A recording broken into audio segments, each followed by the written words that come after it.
대전 학원발 감염이 계속 늘면서 초등생들이 또 확진됐고 누적 38명으로 늘었습니다. 학생 13명이 감염된 충남 서산에선 추가되진 않았지만 등교 중단을 계속 유지할지 고민하고 있습니다. 철석같이 약속했던 세종의사당 설립 국회법 처리에 여야 지도부가 회피하면서 또다시 내년 대선 공약 수준을 밟는 게 아니냐는 우려가 커지고 있습니다. 더 이상 참을 수 없다는 충청의 분노가 커지고 있습니다. 대전에 3만 가구가 분양된다는 계획이 발표됐지만 지금까지 2천 가구에 불과한데 분양가 심사를 놓고 갈등이 커지고 있습니다. 선분양을 아예 포기하거나 또다시 미루는 사태까지 속출하고 있습니다. 전국에서 처음으로 밤새 도시를 순환하는 신야버스가 천안 시내를 달립니다. 시민들은 안전하게 30분 간격으로 버스를 이용할 수 있게 됐습니다. 여러분 안녕하십니까? 코로나 관련 소식이 다시 첫 뉴스를 장식하는 안타까운 상황이 벌어지고 있습니다. 대전 대덕구 학원발 확진자가 계속 늘면서 방역당국과 교육청이 근처 학원의 집합금지 명령을 요청하고 대덕구와 동구 일대 학원들에겐 휴원 권고까지 내렸습니다. 충남 서산에서도 학생 13명이 감염돼 걱정이 커지고 있는데요. 시내 전체 학교에 대한 등교 중단은 상황을 지켜본 뒤에 결정짓기로 했습니다. 장석영 기자입니다. 대전 대덕구 송촌동 보습학원에서 발생한 코로나19 집단 감염이 계속 확산 추세입니다. 강사 1명과 초등 수강생 3명, N차 감염자 등 16명이 추가 확진되며 누적 확진자가 38명입니다. 방역당국은 확진된 원장이 같은 건물에서 운영 중인 학원 3곳에 수강생과 강사 600여 명, 수강생들이 다니는 초등학교 11곳에 대해 코로나19 검사를 진행 중입니다. 이번 집단 감염도 밀접, 밀폐가 원인인 것으로 분석됐습니다. 현장 조사 결과 강의실에 층고가 낮고 환기가 제대로 이루어지지 않았던 겁니다. 쉬는 시간이나 강의 종료 후에 환기를 시키는 자연적으로 환기를 시킬 적에 10분 이상 시켜주고 그것이 없을 경우에는 기계적인 장치로 인해서 환기를 시켜달라는 것이 이제 권고사항으로 이렇게. 시교육청도 확진자가 발생한 11개 초등학교에 대해 원격 수업으로 전환하고 집단 감염 발생 학원 3곳은 물론 인근 학원 12곳에 대해서도 집합금지 명령을 요청했습니다. 또 대덕구와 동구 학원과 교습소 754곳에 오는 25일까지 휴원을 강력 권고했습니다. 대전시 전체 학원 강사들을 대상으로는 오는 30일까지 선제적으로 코로나 검사를 받도록 했으며 교육부에 학원 종사자 우선 백신 접종도 건의했습니다. 2학기부터 저희 전면 등교를 저희가 계획하고 있고 그에 대비해서 지금 준비를 하고 있는 이 과정에서 학생이 동시에 확진자가 발생해서 상당히 심각한 그런 상황으로 인식을 하고요. 그에 대해서 적극적으로 대처하고. 지난 12일 고교생 확진 이후 중학생 8명을 포함해 초등생과 고교생까지 13명이 확진된 충남 서산에선 다행히 더 이상의 학생 추가 감염은 발생하지 않았습니다. 서산시는 53개에 달하는 지역의 모든 유치원과 초, 중, 고교를 일단 18일까지 비대면 수업으로 전환한 데 이어 추가 발생 상황을 지켜보며 비대면 연장 여부를 결정하기로 했습니다. 또 확진된 중학생 무용학원에서 대거 나온 만큼 시내 학원과 교습소, 어린이집 등에 대해서도 휴원을 권고했습니다. TJB 장석영입니다. 어제 이춘희 세종시장이 비를 맞으면서 1인 시위를 벌이고 있는 모습 전해드렸죠. 6월 임시국회에서 세종의사당 설치를 위한 국회법 개정을 다루는 것에 여야 모두 냉담한 상황입니다. 그런데 이달 중 국회법 통과가 무산된다면 결국 내년 대선 과정에서 충청권 공약이 될 것이 분명한데 과거 대선 공약을 되풀이하는 셈이어서 충청권의 분노까지 불러올 전망입니다. 서울방송센터 김성민 기자입니다. 세종시 시민단체가 국회 세종의사당 설치를 위한 국회법 통과를 촉구하며 국회 정문 앞에 섰습니다. 이춘희 세종시장에 이어 6월 국회 내 국회법 통과를 요구하고 나선 겁니다. 국회 세종의사당 건립은 행정수도 완성의 마중물로 여야가 법 통과를 합의했지만 상황이 여의치 않자 시민단체는 6월 국회 본회의가 열리는 다음 달 1일까지 매일 국회 앞에 서기로 했습니다. 국회만 오지 않고 있습니다. 이런 국가 행정상의 효율성 문제가 있기 때문에 신속히 세종시 국회의사당이 건립돼야 된다고 보고 있고요. 이번 6월 임시국회에서 법 통과가 무산된다면 여야가 또다시 내년 대선 의제로 국회 세종의사당 문제를 꺼내들 가능성이 높습니다. 이렇게 된다면 지난 2017년 대선의 되풀이에 그치게 됩니다. 당시 민주당 대선 후보였던 문재인 대통령과 정의당 심상정 의원은 세종시 국회 분원을 약속했고 자유한국당 홍준표 후보는 국회 세종 전체 이전, 국민의당 안철수 후보와 바른정당 유승민 후보도 세종시 국회 이전에 동의했습니다. 만일 내년 공약에 국회 세종의사당 문제가 또다시 포함된다면 국가 균형 발전을 위한 건립 의미는 퇴색되고 여야가 정략적으로 공수표만 남발할 가능성이 높습니다. 내년에 대선인데 이것을 다 약속을 해놓고 하나도 제대로 집행을 안 한다. 이건 말이 안 되는 일이죠. 국민에 대한 약속을 지키는 차원에서라도 더 늦어져서는 곤란하다. 정치권 스스로 국회 세종의사당 건립을 약속했던 일인 만큼 지금이라도 약속을 지켜야 한다는 목소리가 커지고 있습니다. TJB 김성민입니다. 새로 건설되는 대전 야구장인 베이스볼 드림파크가 내년 하반기 착공에 들어갈 전망입니다. 대전시에 따르면 베이스볼 드림파크 설계와 시공을 맡을 사업자를 찾기 위한 입찰 안내서 작성을 최근 마친 데 이어 이르면 다음 달 사업자 공고할 예정입니다. 내년 초 사업자가 정해지면 새 야구장 부지로 정해진 한밭 종합운동장은 철거에 들어가며 임시 대체 시설로 충남대 종합운동장이 전해졌습니다. 이후엔 서남부 종합스포츠타운에 다목적 체육관과 시민체육공원을 만들겠다는 구상입니다.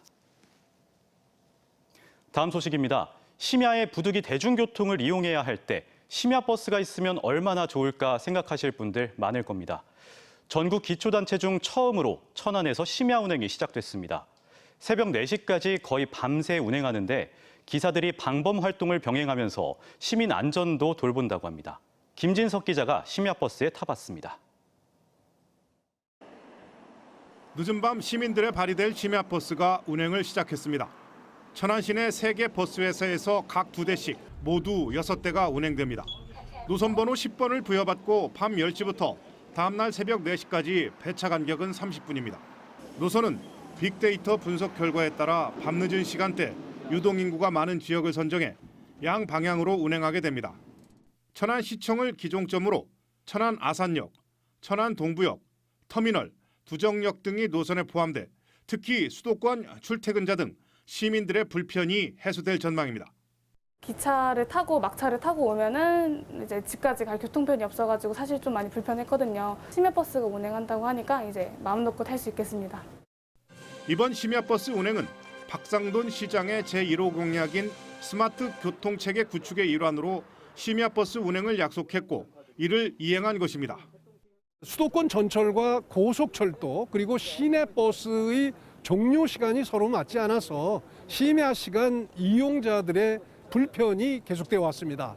이를 해소하기 위해서 심야버스를 운영하게 되었는데요.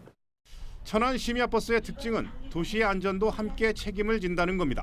심야버스 운전기사가 청소년들의 비행이나 취객 또는 환자 등을 두루 살피며 신고 체계도 갖췄습니다. 운전기사들에게 심야 방범이라는 모자까지 지급해 시민의 안전과 건강을 책임지는 파수꾼 역할을 맡겼습니다. 이번 심야버스 운행으로 특히 대중교통이 끊긴 시간대에 수도권 전철과 KTX를 이용하는 천안 시민들의 불편이 크게 해소될 전망입니다. TJB 김진석입니다. 전국 최초로 추진 중인 대전 대덕구의 어린이 용돈 수당 조례안이 논란 끝에 최종 의결됐습니다. 관련 조례는 대덕구 의회 상임위인 경제도시위원회 부결해 당초 본회의에 안건이 상정되지 않았지만 민주당 소속 의원들이 의장 또는 재적의원 3분의 1 이상 요구가 있을 때 본회의에 부의할 수 있다는 규정을 들어 오늘 본회의에서 통과시켰습니다. 어린이 용돈 수당은 대덕구 내 초등학생 4에서 6학년에게 대전 1호음으로 매월 2만 원을 지급하는 정책이며 매년 10억 4천만 원의 예산이 소요됩니다. 국민의힘 의원들은 민주당 의원들이 전례 없이 기습 상정에 처리했다며 협치와 상생이 막을 내렸다고 규탄했습니다. 대전 전역이 고분양가 관리지역으로 지정돼 분양가 심사를 거쳐야 하는데 분양가 산정을 놓고 논란이 끊이지 않습니다. 이 과정에서 결국 분양을 미루거나 후분양을 결정한 사업장까지 나왔는데요. 코로나 때문에 하반기로 미뤄진 분양 시장에 분양가까지 발목을 잡아 먹구름이 잔뜩 꼈습니다. 김건교 기자입니다. 오는 9월 분양을 예고했던 관심단지인 대전 탄방 1구역 재건축 조합이 사실상 후분양을 결정하고 관련 절차 준비에 들어갔습니다. 최근 주택도시보증공사 허그의 분양가 심사에서 당초 조합이 적정 분양가로 생각한 3.3제곱미터에 1,700만 원보다 턱없이 낮은 1,137만 원이 제시됐기 때문입니다. 허그는 분양가 산정에 적정성 논란이 이어지자 올해 2월 주변 시세를 고려한 산정 기준을 보완하면서 500m 이내, 준공 20년 이내의 인근 시세를 넘을 수 없도록 했는데 탄방 1구역이 바로 이 단서 조항에 발목이 잡혔습니다. 500m 이내에 시세가 떨어지는 주상복합 아파트가 비교 대상으로 포함된 겁니다.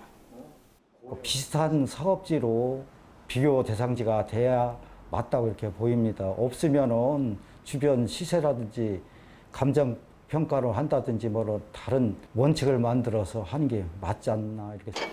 지난해 말 평균 분양가 1,350만 원에 1차 분양을 완료한 대전 선화동 하늘채 스카이엔도 5월 2차 분양을 예고했지만 분양가 심사에서 오히려 더 낮은 가격이 나오자 분양 절차를 잠정 중단했습니다. 지금 분양가라든지 여러 가지 때문에 분양 일정 자체가 무기한 연기가 돼서요. 도마변동 11구역 재개발 조합은 7월 분양을 앞두고 허그의 기준에 따라 자체 분양가 산정 결과 예상 분양가를 받을 수 없다고 판단해서 11월로 분양을 미뤘고 내년 연기까지 고려하고 있는 상황입니다. 주택도시보증공사는 심사 기준을 일률적으로 계량화하다 보니 주변 시세 등에 따라 일부 사업장 간에 유불리가 생기고 있다며 지속적인 모니터링을 하고 있다고 밝혔습니다. 계량화된 일률적인 그런 기준으로 지금 모든 사업장에 대해서 지금 하다 보니까 뭐 일부 사업장에 대해서는 기존보다 오히려 어느 정도 손해를 보게 되는 그런 지역도 나오게 돼서 저희도 어떤 것이 더 가장 적절한지에 대해서 고민을 많이 하게 되는데요. 대전시가 올해 3만 가구 이상의 주택 공급을 예고했지만 지금까지 분양이 끝난 건 3개 단지 2,100여 가구에 불과합니다. 상반기엔 코로나19 영향으로 미뤄지고 이번엔 분양가에 발목이 잡혀 주택 공급 일정 전반에 차질이 우려됩니다. TJB 김건규입니다. 대전과 충남, 세종 등 충청권에서 주택 신규 분양에 대한 기대감이 크게 상승하고 있습니다. 주택산업연구원 조사 결과 이달 전국의 주택 분양 경기 실사지수 전망치는 102.5로 2017년 9월 조사 시작 이후 가장 높았으며 대전은 125.0으로 전국에서 가장 높고 전달보다 17.4포인트 상승했습니다. 충남은 100으로 한 달 전보다 5포인트 올랐고 세종은 109로 3.8포인트 올랐습니다. 100을 초과하면 분양 전망이 긍정적이라는 신호로 대전은 수도권보다 높은 데다 분양 신청 의사가 가장 높은 걸로 풀이됐습니다. 행정안정부가 주관한 2021년 찾아가고 싶은 33섬에 보령 삽시도와 고대도, 홍성, 죽도가 포함됐습니다. 찾아가고 싶은 섬은 관광 전문가들이 여행자들의 취향을 5개 테마로 기준에 선정한 것으로 삽시도는 걷기 좋은 섬에, 고대도는 이야기가 있는 섬, 죽도는 쉬기 좋은 섬에 각각 포함됐습니다. 대전과 인천이 K바이오랩 허브 구축 사업을 놓고 경쟁 중인 가운데 민주당 송영길 대표가 인천을 세계 최대 바이오 의약품 집적 단지로 언급했습니다. 송영길 대표는 국회 교섭단체 연설에서 자신이 인천시장 시절 셀트리온과 삼성 바이오로직스를 투자 유치해 글로벌 백신 생산 파트너의 토대가 됐고 청년 일자리 창출의 모델이라고 말했습니다. K바이오랩 허브 사업은 전국 12개 시도가 경쟁 중이며 다음 달 후보지가 발표될 예정인데 송 대표의 발언이 영향을 미칠지 주목됩니다. 지역 14개 경제단체로 구성된 대전, 세종, 충남 경제단체협의회는 오늘 K바이오랩 허브 대전 유치를 촉구하는 결의대회를 가졌습니다. 이들은 결의문에서 대전은 600여 개 바이오 벤처기업과 정부 출연연구원, 대학과 병원, 2만 6천여 명의 석박사 등 우수 인프라와 인력풀이 갖춰져 있고 바이오메디컬 국제자유 특구에 지정돼 있다며 K바이오랩 허브 대전 유치 당위성을 강조했습니다. 중소벤처기업부는 이달 말까지 대전시 등 12개 지자체에 대한 실사를 거쳐 다음 달 초 대상지를 확정 발표합니다. 대전지법 행정 1부는 전남 진도 맹골군도 어촌계 주민 A씨가 해양수산부 세월호 참사 배상 및 보상심의위원회를 상대로는 세월호 인양 유류오염 피해 업인 손실보상 청구 소송 변론을 진행했습니다. 맹골군도에서 미역 양식 등을 하는 A씨는 2014년 세월호 선체 인양 과정에서 선박유가 유출되면서 해양이 오염됐고 미역 채취량도 큰 폭으로 감소했지만 현장 조사를 제대로 하지 않았다고 밝혔습니다. 선박 유류 오염에 따른 피해 추산액은 5천만 원 정도로 보고 있지만 세월호 배상심의위에서는 이미 한 차례 A씨 청구를 기각한 가운데 재판부는 관련 서류 등을 검토한 뒤 다음 달 14일 선고할 예정입니다. 장동혁 국민의힘 대전시당 위원장이 내년 대전시장 선거 출마 가능성을 열어두고 고민 중이라고 밝혔습니다. 장 위원장은 지방선거 승리를 위해 시민들이 역할을 요구한다면 이걸 감당하는 게 정치인의 책무라며 우선은 대통령 선거에서 이기는 게 최우선으로 지방선거에서도 승리하기 위해 역할을 다하겠다고 말했습니다. 대전 참여연대가 부동산 투기 시민조사팀을 구성해 서구를 시작으로 공직자들의 농지법 위반을 조사할 예정입니다.